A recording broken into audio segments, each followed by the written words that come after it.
Swachhandhra corporation chairperson Kommareddy Pattabhiram ఇవాళ విశాఖ నగరానికి వచ్చారు. విశాఖ నగరంలో స్వచ్ఛ భారత్ మిషన్, స్వచ్ఛాంధ్ర కార్పొరేషన్, స్వచ్ఛ విశాఖ కార్యక్రమాలకు సంబంధించి పలు అంశాలపై అధికారులతో చర్చించారు. స్వచ్ఛ సర్వేక్షణలో గతంలో 4 ర్యాంకుల్లో ఉన్న ఏపీని దేశంలోనే మొదటి ర్యాంకులోకి తెచ్చేందుకు ప్రభుత్వం సహకారం అందిస్తుందన్నారు. గత వైసీపీ ప్రభుత్వం చెత్తపై ప్రజలకు పన్ను వేసి ప్రజల నడ్డి విరిచిందన్నారు. కూటమి ప్రభుత్వ హయాంలో గత 9 నెలల హయాంలో కోట్ల పెట్టుబడులు తీసుకొచ్చామన్నారు. ఈ రోజున మనందరికీ తెలుసు, గౌరవ రాష్ట్ర ముఖ్యమంత్రి వర్యులు నారా చంద్రబాబు నాయుడు గారు, అదేవిధంగా ఉప ముఖ్యమంత్రి పవన్ కళ్యాణ్ గారు, మరి ఏదైతే జాతీయ స్థాయిలో గౌరవ ప్రధానమంత్రి గారు ప్రారంభించినటువంటి స్వచ్ఛ భారత్ అభియాన్, ఆ కార్యక్రమాన్ని రాష్ట్రంలో మరింత ముందుకు తీసుకెళ్లటం కోసం, స్వచ్ఛత విషయంలో దేశంలోనే ఒక అగ్రగామి రాష్ట్రంగా ఆంధ్ర రాష్ట్రాన్ని నిలపటం కోసం స్వచ్ఛాంధ్ర ఉద్యమానికి గౌరవ ముఖ్యమంత్రి వర్యులు చంద్రబాబు నాయుడు గారు శ్రీకారం చుట్టడం జరిగింది. జనవరి మాసం నుంచి ప్రతి నెల 3వ శనివారాన్ని స్వచ్ఛాంధ్ర దినోత్సవంగా మనం జరుపుకుంటూ ఉన్నాం. రాష్ట్ర ముఖ్యమంత్రి గారి దగ్గర నుంచి కింద స్థాయిలో ఉండేటటువంటి ప్రజాప్రతినిధుల వరకు, ఒక గ్రామ సర్పంచ్ వరకు ప్రతి ఒక్కరూ కూడా దీనిలో పాల్గొంటూ ప్రజల్ని పెద్ద ఎత్తున భాగస్వామ్యం చేస్తూ ఈ ఉద్యమాన్ని ముందుకు తీసుకెళ్లే ప్రయత్నం చేస్తూ ఉన్నాం. అదేవిధంగా ప్రభుత్వంలో ఉన్నటువంటి అన్ని శాఖలు కూడా దీనిలో పాల్గొనే విధంగా ఇప్పటికే మరి దాదాపు 100 శాఖలు, 100 డిపార్ట్మెంట్ సంబంధించి నోడల్ ఆఫీసర్స్ని నియమించుకోవడం జరిగింది రాష్ట్ర స్థాయిలో. అదేవిధంగా ప్రతి డిపార్ట్మెంట్కి కూడా కొన్ని కీ పర్ఫార్మెన్స్ ఇండికేటర్స్, కేపీఐస్ని మనం అందించడం, టైం లైన్స్ని ఫ్రేమప్ చేసుకుని కొన్ని గోల్స్ పెట్టుకుని వాటిని అచీవ్ చేసే విధంగా ముందుకు సాగుతూ ఉన్నాం. ప్రతి నెలా చేపట్టేటటువంటి ఈ స్వచ్ఛాంధ్ర కార్యక్రమానికి సంబంధించి మనం థీమ్స్ కూడా 12 నెలలకి 12 థీమ్స్ని పెట్టుకుని మనం పనిచేస్తున్నాం. ఈ నెల మరి సింగిల్ యూజ్ ప్లాస్టిక్స్ వాడకాన్ని తగ్గించుకోవటం, ప్లాస్టిక్స్ రీసైక్లింగ్ మీద మనం థీమ్ని ఏర్పాటు చేసుకుని దానిపైన ఈ నెల మొత్తం కూడా కార్యక్రమాలని రాష్ట్రంలో ఉన్నటువంటి 123 అర్బన్ లోకల్ బాడీస్ యుఎల్బీసు, అదేవిధంగా 13,000 గ్రామ పంచాయతీలు ఏవైతే ఉన్నా వీటన్నిటిలో కూడా మార్చి నెలలో ఈ ప్లాస్టిక్స్, సింగిల్ యూజ్ ప్లాస్టిక్స్ వాడకాన్ని తగ్గించడం, ప్లాస్టిక్ రీసైక్లింగ్ వీటి మీద పనిచేయటం ఈ నెలంతా కూడా జరుగుతూ ఉంది. జీవీఎంసీకి సంబంధించి మరి ప్రతిరోజు దాదాపుగా 1100 టన్నుల చెత్త ఏదైతే విశాఖపట్నం, గ్రేటర్ విశాఖపట్నం ప్రాంతం నుంచి ఏదైతే వస్తుందో దానిని ఏ రోజు చెత్తని ఆ రోజు ప్రాసెస్ చేయటం కోసం మరి ఆనాడు చంద్రబాబు నాయుడు గారు చూపించినటువంటి చొరవతో మరి విశాఖపట్నానికి దగ్గరలోనే మనం ఒక వేస్ట్ ఎనర్జీ ప్లాంట్, చెత్త నుండి విద్యుత్ ఉత్పత్తి చేసేటటువంటి ఒక ప్లాంట్ని మనం ఏర్పాటు చేసుకోవడం జరిగింది.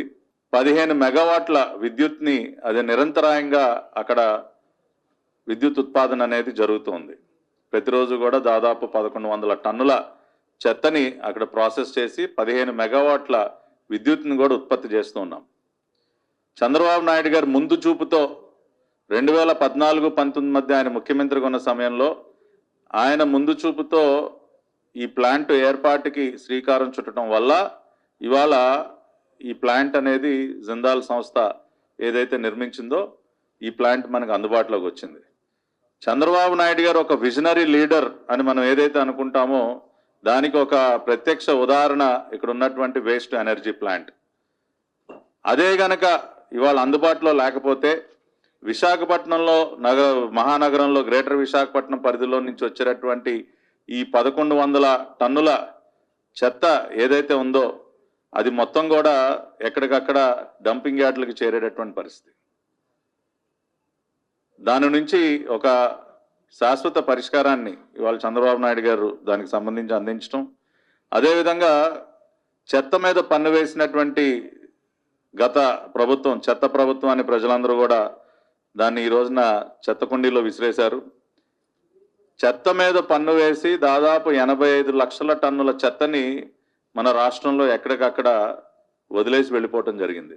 మరి విశాఖపట్నానికి సంబంధించి కూడా పెద్ద ఎత్తున చెత్త మొత్తాన్ని కూడా డంపింగ్ యార్డ్లో వదిలేసి వెళ్ళిపోతే ఈ రోజున ఆ లెగసీ వేస్ట్ ఆ చెత్తనంతా కూడా క్లియర్ చేసేటటువంటి కార్యక్రమానికి శ్రీకారం చుట్టాం. దాదాపు 43 ఎకరాల్లో ఉన్నటువంటి ఆ డంపింగ్ యార్డ్లో ఉన్నటువంటి చెత్తను ఇప్పటికే దాదాపుగా క్లియర్ చేయటం జరిగింది. ఇంకా కేవలం 2 లక్షల చిల్లర మాత్రమే, 2 లక్షల టన్నుల చిల్లర మాత్రమే ఇంకా మిగిలి ఉంది. దాన్ని కూడా మొన్నే డ్రోన్ సర్వే కూడా చేసి ఆ చెత్తను కూడా పూర్తిగా క్లియర్ చేస్తూ ఉన్నాం.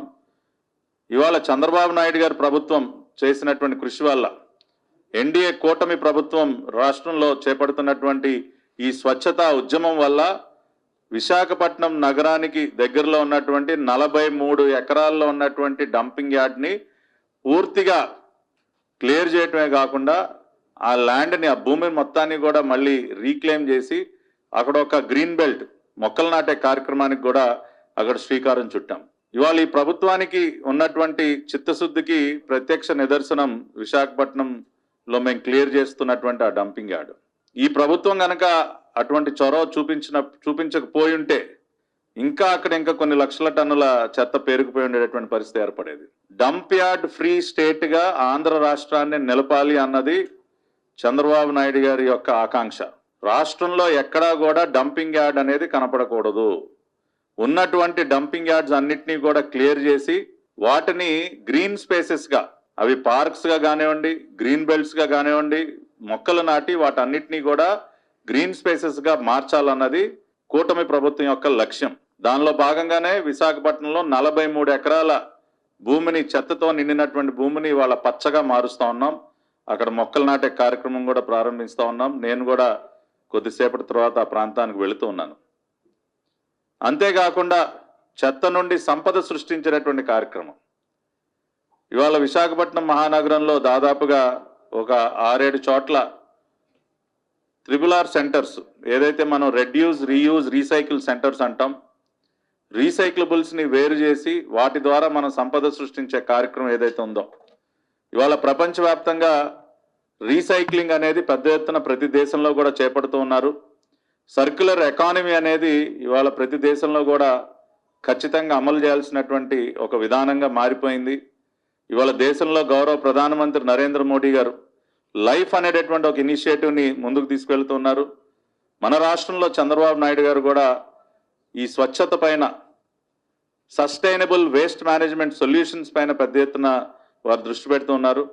కాబట్టి ఖచ్చితంగా భవిష్యత్తులో ఆంధ్ర రాష్ట్ర బడ్జెట్లో రెవెన్యూ ఫ్రమ్ వేస్ట్ అనేటటువంటి ఒక కాలం కూడా